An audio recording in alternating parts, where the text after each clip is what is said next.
Welcome to the B2B Category Creators Podcast, hosted by Gil Alouche, founder and CEO of Metadata.io. This podcast is all about sharing the real and sometimes edgy secrets of B2B software creation. On today's episode, we have Amitabh Sinha, co-founder and CEO of Workspot, and Kris Rudeegraap, co-founder and CEO of Sendoso.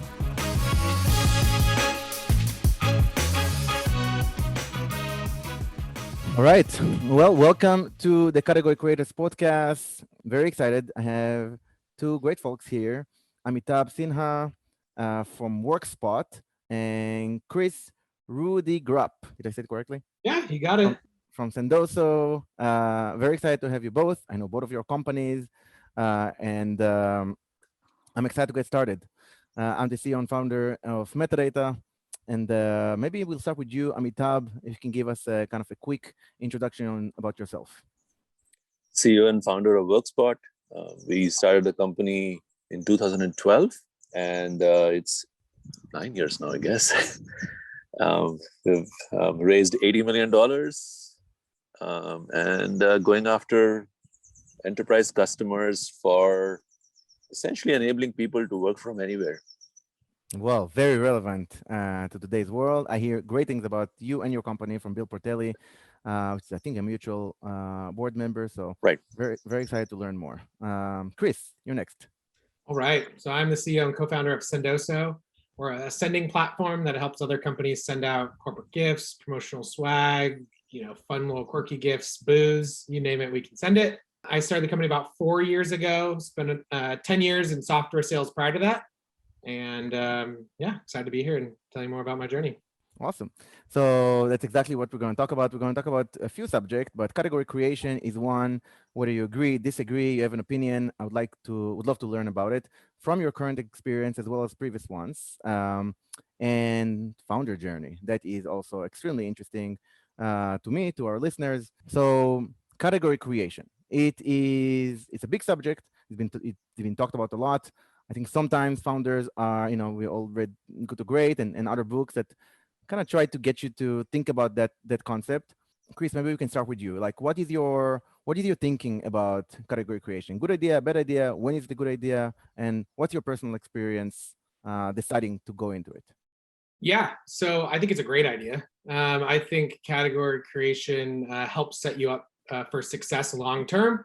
It makes you really think about the category, and it's what also investors, if you're going down the path of venture capital, they want to see category creators in most cases, or fast followers of existing categories that you're disrupting. But if you're creating a category, that's the type of company that can be, lifelong and IPO and beyond. So big believer in it. In our very early days, we thought about category creation from day one. We even tried to coin a category and kind of recoined it after some different kind of advisor feedback. Should I get into the weeds? You want to hear some of these stories? This is the first time I think it's the first time I hear of someone saying that you're thinking about it from day one. I don't think I've heard this before. Definitely not. It haven't been true for me. I didn't even know about category creation when I started the company, this concept. So yes, would love to hear that and hear. I would say we're lucky in that one of our early investors was David Sachs's firm, Craft Ventures. And so David Sachs really focuses on kind of the category creation talk track and investing in category creators. He was a part of the PayPal founding crew. He founded Yammer, which was a category creation. So he really thought about category creation a decade ago. And so he really ingrained it in my brain early on. And so with that, really started to think about category creation. And our first thought was actually did some reading on Zora and how they came up with the whole subscription economy theme. And so I liked how they were positioning it as it's more of like a trend and something to be a part of. But our first stab at it was what we wanted to call our platform, because we didn't want to just call ourselves a direct mail platform, because that was, had some old school connotations perhaps. And we didn't want to be just a account-based marketing platform, because that's such a broad topic, and we really wanted to be specific in our niche. So our first stab, we actually called ourselves an engagement delivery platform and thought engagement delivery was the category. And we got shit on for that. Everyone thought it was terrible. Our investors, everyone, but we used it for probably a couple months in our deck. The thought was it was like interesting enough that it kind of lured you in, but only it lured you in and you're like, what the heck does that mean even? And so we did some thought leadership, brainstorming. We actually talked to this gentleman, Christopher Lochhead, who actually has a book called Play Bigger, which is all about category creation, which I'd recommend reading. I think it's a great book. And we ended up switching our category to a sending platform, which I think it gives you enough context that you could get behind, and it gives enough broadness that multiple people can end up falling under this category. And since then, it's actually we've seen other entrants into the category and other people that have popped up, raised money, and are kind of talking about it in the same way we are, so to speak. Interesting. So you took one stab, got some feedback, not the best, like not the most positive, and then went again and tried a different one. Amitabh, what has been your experience? What are your thoughts about that? From day one, coming up with that category, starting to make that new name. Our story is interesting. We started in 2012, and we were trying actually not to create a new category, right? Which is creating a new category is so difficult. But when we talked about what we were doing to customers, they couldn't understand what we were doing, and they're like, "This is a new category," and we're trying to convince them, "No, it's actually not a new category. It's a new way to think about the same problem." And what we found was, for customers, right, it was important that we anchor what we were doing to something they're already familiar with. Because if you completely try to recenter and say this is a brand new idea, it's just really difficult for people to understand, right? What we were able to do was anchor it to say, hey, you used to use laptops to work from anywhere, but you only needed a Windows laptop. Now you can actually work from anywhere and use your favorite device because the Windows is running in the cloud now. And anchoring it that way made it easier for people to understand. So we ended up creating a new category, but we anchor it to an existing category so that people can actually draw the parallels between them and say, oh, okay, I understand that category. I can sort of visualize how you get to this new category. Tried to not create a category. We created a category, and then we said, okay, let's make it anchored to something that people already understand so we can actually explain how we are different from that old category. Yeah, I think that's really interesting. I've thought about that too. And when we were in the early days, when you think about selling into the enterprises too, and really these analysts out there, like they're not going to cover you per se if it's just some random category that no one's ever heard of. But if you can anchor to an existing category, so we sometimes will talk about direct mail, or we'll talk about CRM or marketing automation, and how we like this Venn diagram where we exist amongst those. And then they're like, I got it. And so I think that's one tip if you're in the enterprise space and you're trying to create a category. What are the analysts already covering? So you're not like in no man's land. And I think the interesting thing for us is the analysts are now creating a new category, right? To say, hey, this is a new category. And now these are the players in this category. And it's super confusing because now they have to go figure out what the attributes of the category are, and we can help them define it, because if they define it too expansively, it includes 50 people. If they define it too narrowly, it's just us. So how do you actually make it interesting, right? That's a great point. How do you control the narrative? So like you have a proxy, or you were pushed to have an anchor or a proxy. So, and you said the same thing, Kris, because you didn't want to be completely in a silo. But how do you also affect the narrative so that it is indeed something that you are, hopefully, I'm assuming that the hope and the intent is to lead that category. Correct. I think it's customer stories for us, which is, I think analysts don't take you seriously till you start having them talk to your customers. The more customer stories they hear, then the more they believe that you actually are doing something different, right? Which is, okay, you can't be the old category because these people know the old category and they don't think you're the old category, right? And so it's your customer stories that have been the most effective for us. And I mean, our customers are mid to large enterprise customers, right? So for them, they talk to analysts quite often before deciding which vendors to even invite to the party, if you will, right? And so for them to then tell their analysts, hey, we think these guys are completely different. You don't understand how they're different. That is more effective than us sort of telling them we're different, because that's only sort of like, that's your point of view. But like, show me other people who believe you. it's interesting. I think you mentioned Kris, David Sachs, and you just mentioned Amitabh. No one's going to listen to you. Like the customers are the ones who make the decision and the ones who are actually influencing. Deanna from Yammer told us, told me in episode ago that both at Yammer and at I forget the name of the social media company. It's a very well-known one. I'll look it up in a second.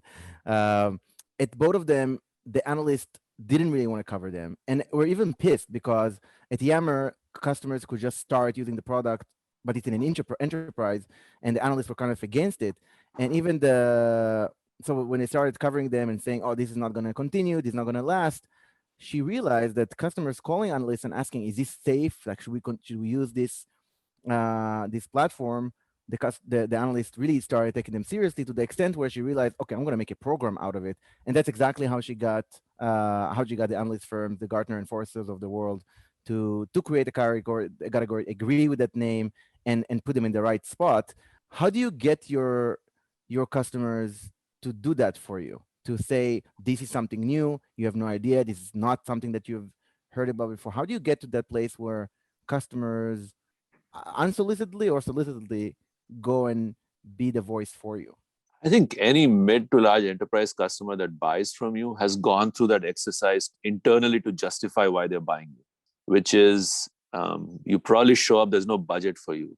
So they're creating a budget for you. So they have to go explain to their bosses, to the CFO, I'm buying this and I can't buy the products from the other category or the previous category or another set of vendors because here's how these guys are different.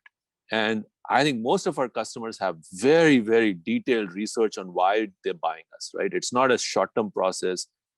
They're very detailed thought processes. And so when you put them in front of an analyst, we didn't do what you were saying that other person did. Our analyst said, hey, we like your story, but like, do you have any customers? Like, okay, let's introduce customers to you. And then it was sort of a unfiltered conversation between the customer and the analyst. And the customers would tell the analyst why they picked us. And we don't know what they said. But to the point, the analyst came back and said, you know what, here's what your customers are telling us about you. And here's how you're different, right? And do you guys talk about this to your next set of customers? So it's interesting because the analysts then come back and start giving you guidance on how to talk to your own next set of customers, right? So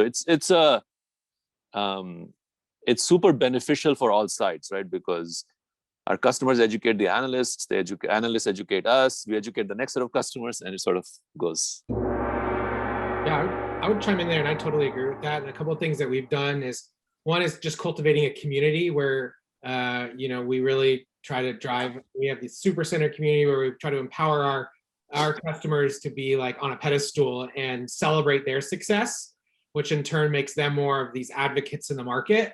And then it makes it easier for them to outward share their success, and then the analysts pick up on that. I've even taken it one step further too, and I have some kind of advisors who are customers too that are one step closer to me than just a customer is, and they're even more inclined to talk up Sendoso as well. And so that has been successful over the last few years as well. Interesting. So for you, Kris, I hear this customer advisory board or similar kind of.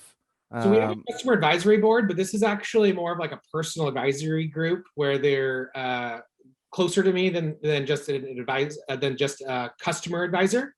And so I open up to them a little bit more. I give them highlights on the company. I might think about them more as almost like an investor advisor, where I'm confidently sharing updates and asking for miscellaneous things along our journey, like, hey, do you know anyone that we're hiring for this? Or, hey, we're doing this panel, do you want to talk? And so they're one step closer than just a traditional customer advisory board.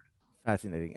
And you'll send them towards an analyst or get some of the feedback to understand like how you can influence those analysts?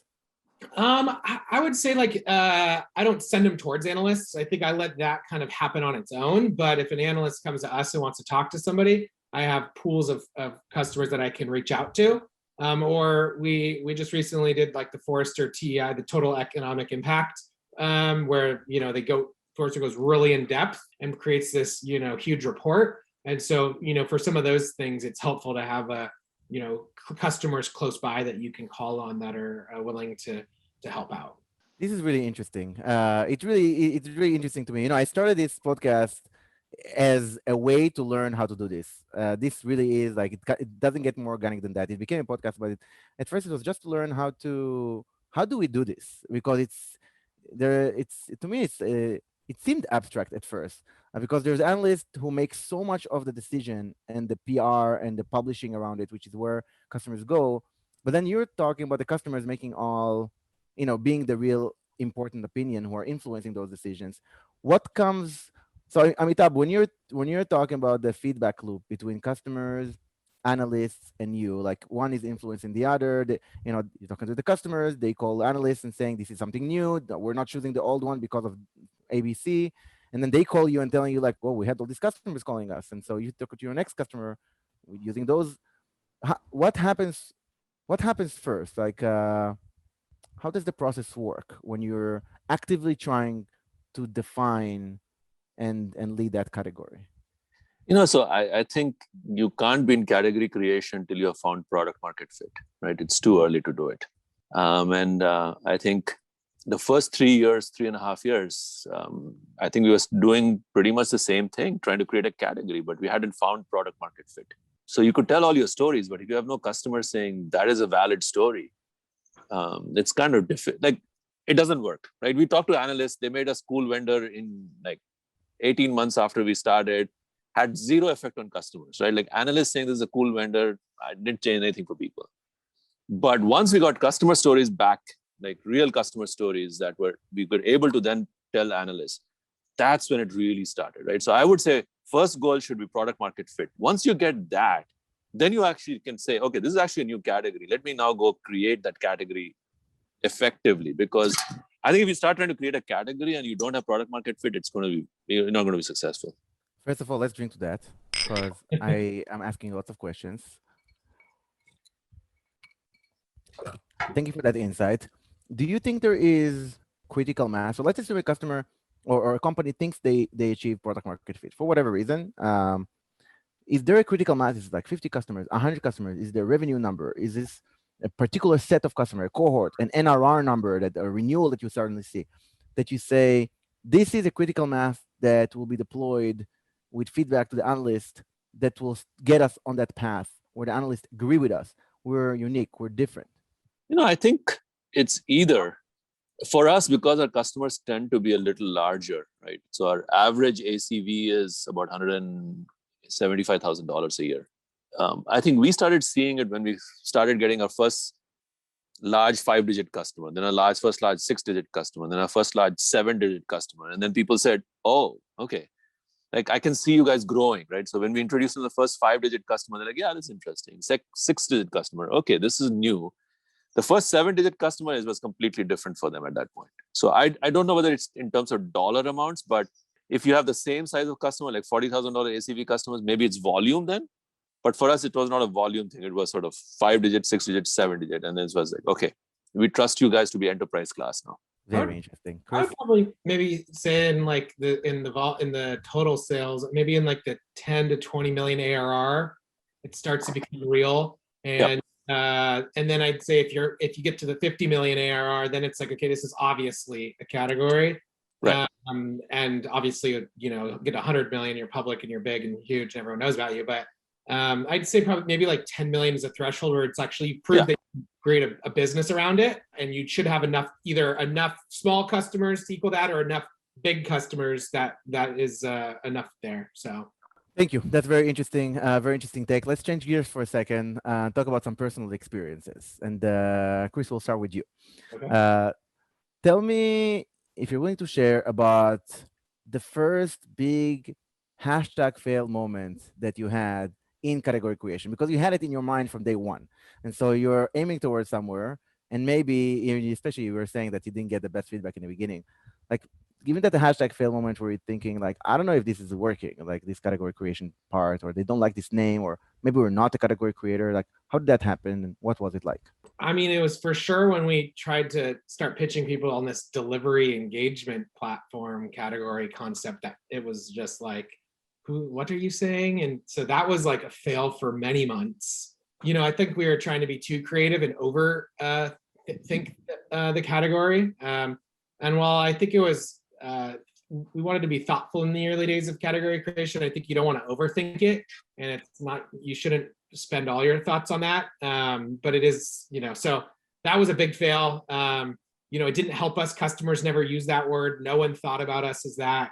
No one wanted to use that word. And so once we changed it, it was, we had a good aha moment from there. I have two follow-ups on that. First one is, thank you for sharing that.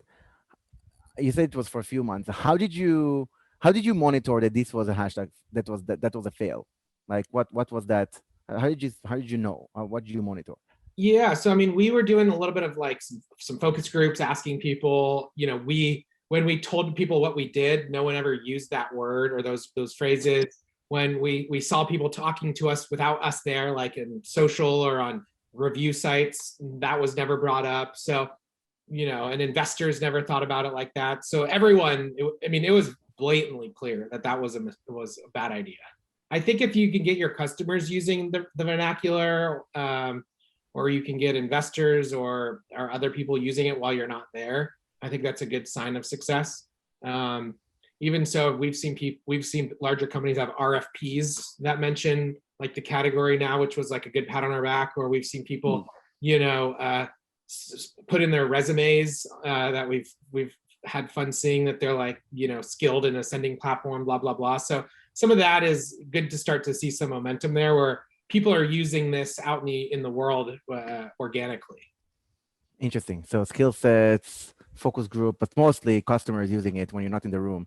And how did you recover from that? What did you do? Like, how did you say, okay, that didn't work. This is what we're doing next.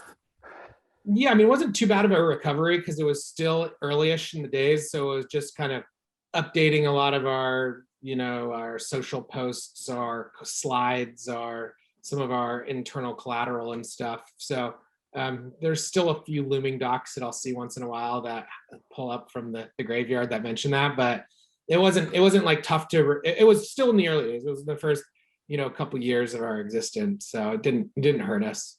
You were cool with just trial and error. You tried it, didn't work. So that's cool. Mm-hmm. Try the next one. Beautiful. Amitabh, tell us about ours was a little more painful than Kris's experience. Because so just to give you a background, my previous job, I ran the product which was in the old category. And so when we started this company, our tagline was the old category is dead. This is a new thing. And we were doing that for about a year and a half. And we had this one new sales leader come in. And he joined us for the first call, one of the first calls we had with a large customer. And he came back and said, I don't know what you guys are selling, but the customer really wants to buy the old category. Because all I'm hearing is like the old category. And we basically shut him down and said, you guys, you know nothing about the old or the new category. So like, this is like, stop. And 3 months later, we had to actually pivot the whole company. We went from being the anti-old category to the next version of the old category company, like category 2.0. Completely changed everything, right? It took us about 3 months to get there because we were fighting about it for 3 months, which is how can we go from anti-category to category 2.0? Like that's just, that's a big change. And I think that was sort of the beginning of when sort of we started speaking the language of the customer, which is versus telling them what you want to buy is actually bad. We just said, okay, we are 2.0 version of that. And then I think people naturally sort of understood what we were doing. It was like, okay, that was much simpler. Both of you have concluded that. So really listening to the customer words and being quick about I think 3 months. I mean, both of you did it pretty fast. I think in a few months, really being able. No, that was after 3 years of doing that. So the 3 months happened quickly, but it took us 3 years to get to the 3 months. Fair enough. That's cool. Very interesting. I think that's very, very insightful for companies to understand that. So try and error, listen to customers, and try as fast as you can. I would recommend what Kris did, which is if you have only collateral, then that's easier, right? Versus you actually build a whole product and then you're redoing everything like 3 years later. That's much more painful.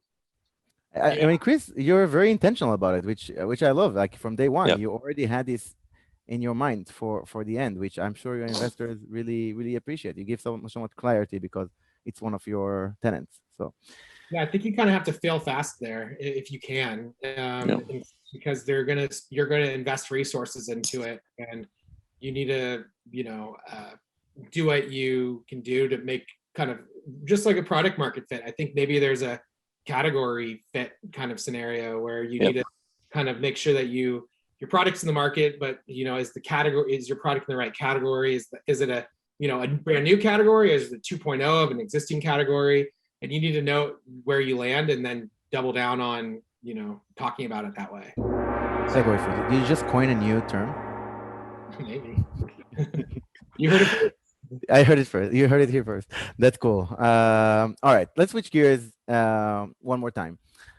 In your founder journey, as you're creating a category, as you're doing the product market fit, what's the moment that you felt you are on the right path? Like you're trying a bunch of things, you're talking to investors, they believe you or not, you're raising some money, you maybe even achieve product market fit. But what's the moment where you think this is going to be something really big, a signal that you wake up in the morning, you see something, and you think, I'm starting to believe in my own story. This is going to be a big deal. I mean, there's a couple of those. I mean, I thought it was going to be big day zero. So I think as a founder, you have to be crazy obsessed with what you're doing. And so I thought I was, day zero, I was thinking this is going to be the biggest thing in the world. And I built this out of pain. So I was my first customer. So when I was in sales, I really wanted Sendoso to be in existence. And so I knew that if I built it, people would come per se because I wanted it. But I think there's other milestones along the way, like, an ARR milestone, like 1 million or 10 million or 20 million, that feels good. Or, headcount thresholds, like getting to 100 or 500 employees, or the one recent one that I stumbled across on accident that made me just smile is that I was able to search through LinkedIn and see that there was something like 600 people that put Sendoso in their profile in their description of like what they're good at next to like Salesforce and stuff. So that was like an aha moment too, where I'm like, wow, people are actually like bragging that they know how to use Sendoso as they want to share about getting new jobs and stuff. I don't know. I think there's a lot of different ways that you can look at it, but I think as founders, you kind of have to be crazy that your idea is the best thing in the whole world day zero. Thank you. Amitabh? I think I agree with Kris. I mean, you always have to start with the conviction that this is a big market, right? And you're solving a big problem. So I think you're challenged by your daily experience in terms of believing in that big market, if you will. For us, I think probably when we got our first large 7-figure customer, and the first phone call to us was, we've looked at everything else in the market and we believe you're the only vendor we can work with. And are you ready to work with us? Because we'll probably be your biggest customer. And please tell us we are not, and we're okay. It will be your biggest customer. But then you have to commit to being actually supporting us like your biggest customer. And that was the first phone call. They just called in and said, this is it. And I think at that point was, okay, not only do we believe our story, somebody else actually reads the story, understands it, groks it, and repeats it back and says, I know why you are the best solution on the market. Interesting. 7-figure deal, and the customer asking you to support it. Tell me about let's talk about the future for a second versus the past experience. Or maybe it already happened, but what is the moment that I'm assuming both of you you want to dominate your category, right? You want to be number one in your category. And what is the proof point for you? If you're monitoring it, Kris, you mentioned a bunch of things, Amitabh, you as well. What is the proof point that you say, yeah, we achieved it? Or like, we are now the number one player in our category? Is it a wave report? Is it G2 report? Is it something completely different? I'll chime in first and say, I think the wave or the G2 or trust radius, those things are for sure good validation. And it's definitely something to strive for, I think, but it's not maybe the end all be all.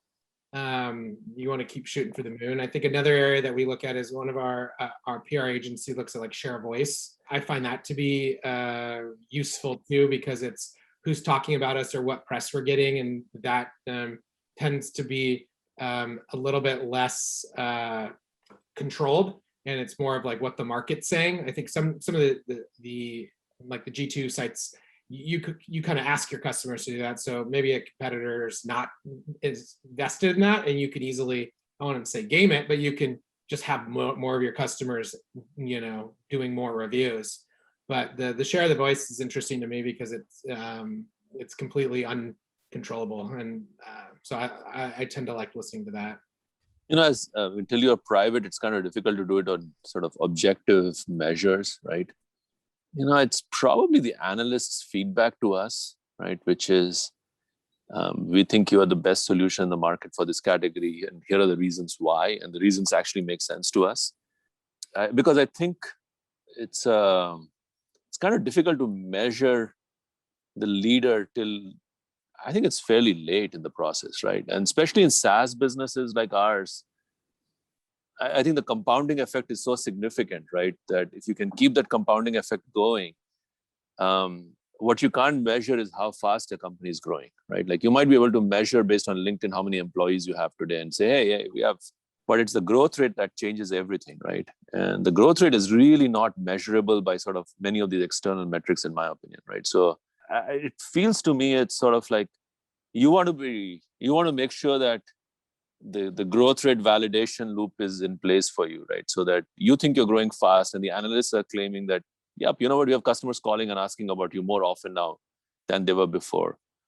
Or we talk about you more often now because when they say we have the following requirements, we point them your way. Because I think that changes the growth trajectory, if you will. That's one. I think two is we're working with the large public cloud partners, and they have also a sort of a bigger glass and window that they're looking through. And so their feedback is also sort of very material, right? Because when they come back and say, we like you for the following reasons, and we'll introduce you to our largest customers because we think you're the best solution in the category. All of those are validating decisions, right? Which is, hey, you might be the same size as somebody else today, but if you can grow faster, then you will, because the compounding effects will be significantly bigger 2, 3, 4, 5 years from now, right? And so for me, at least, I'm trying to measure the growth velocity more than the actual size right now. And I think those are signals that are sending you about, like, if all of these people are saying, here are the reasons why you should grow faster, then you make sure that you actually can grow faster, right? I think that's interesting. I like that you validate it based on like a partner's referrals too. I think that's an interesting way to look at it. I know, Gil, you've had like outreach on Manny on recently, and I think Manny is a partner for us, and how like we generate referrals. It's a good indication that who you're going to refer is who is like in the mind share of the. Right. Exactly. So that's a good way to kind of double check your triple check based on partner referrals. It sounds like both of you, that is very interesting. The velocity, the feedback loop, the attributes that analysts confirming, these are new, I gotta say. I haven't heard those before. It sounds like both of you are pretty connected and friends with the analysts. Would that be a true statement? I would say I'm personally not like friends with the analysts. I'd say like, but maybe like some people on my team are, like some of my product marketing team are more constantly talking to them. I get brought into those conversations at times, but I wouldn't say I'm friends. That's an important distinction. How often do you get brought into those discussions and influence them and join the discussion? Maybe monthly there's some kind of related conversation. I can't really speak on behalf of my team though, on how much they're working behind the scenes to make that happen, or other conversations they're having. So monthly pulse. And what about you, Amitabh? I think it's less frequent than that, probably every 3 to 4 months. And it's really to go define that category really well, right? Which is because the definition of the category, the attributes of the category change quite frequently. And you want to make sure that the analyst understands that change, right? Because our understanding is changing on a daily, monthly basis. But because the analyst is not as closely connected to us, they don't necessarily see that same degree of change. So I feel like it's our job to make sure that that they do. And so it's sort of to give that broad direction, right, which is here's where we think the category is headed. And I find that sort of the analysts care about, if you tell them things they don't know, then they pay more attention to you. And then you have more influence with them and influence with customers as a result. So what I'm trying to do, at least with the analysts, is because for us, it's a filter, right? The analyst says no, then you don't get to the next level in the funnel.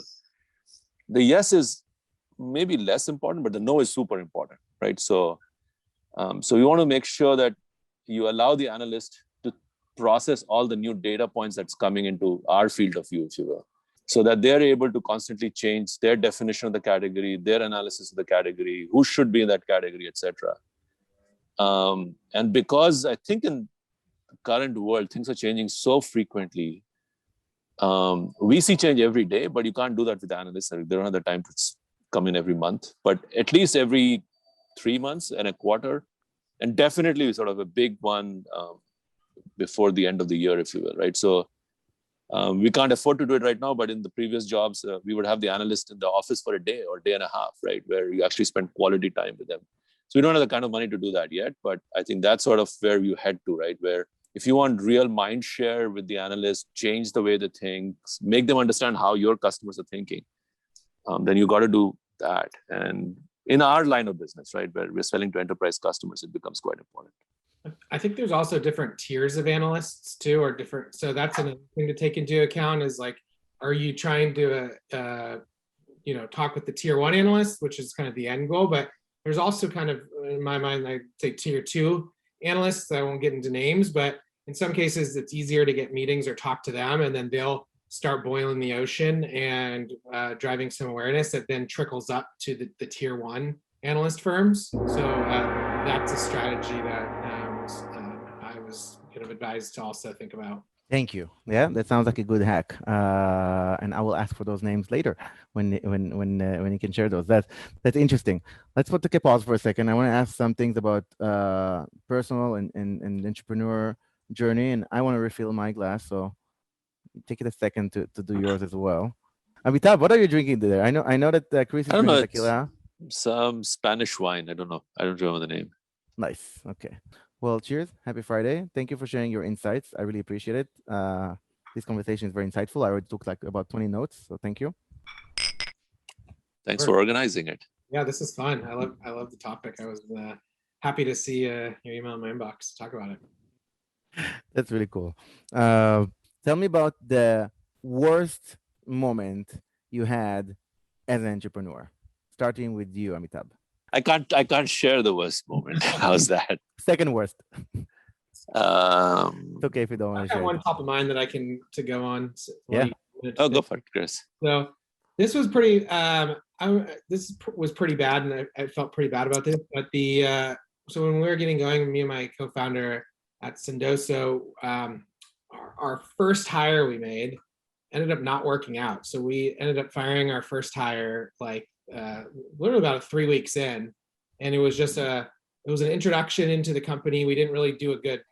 We just assumed it was going to be a good fit, and it wasn't. And that, for that moment, it felt like we were going to fail. We were doomed. Like, we can't even hire one person. Like, we're effed. And so that felt really like it was like a gut check. Looking back, we almost have 400 employees now, so it's kind of funny to look at. But that was like a holy, heck moment where I thought, I thought we were going to fail. So that's something that at least resonated with me to date. Oh, that's legit. First firing. Thank you for sharing that. Okay, Amitabh. I think this was early on, but we had one of our strategic partners ready to lead a Series A round, and everybody was ready to do it.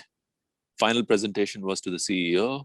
They said it's just a matter of just a formality. He never says no. And guess what? He said no. And that was pretty sad because we were sort of already ready to go spend the money. And it was like, hey, this is a done decision. And this was after 3 months of sort of dating, if you will.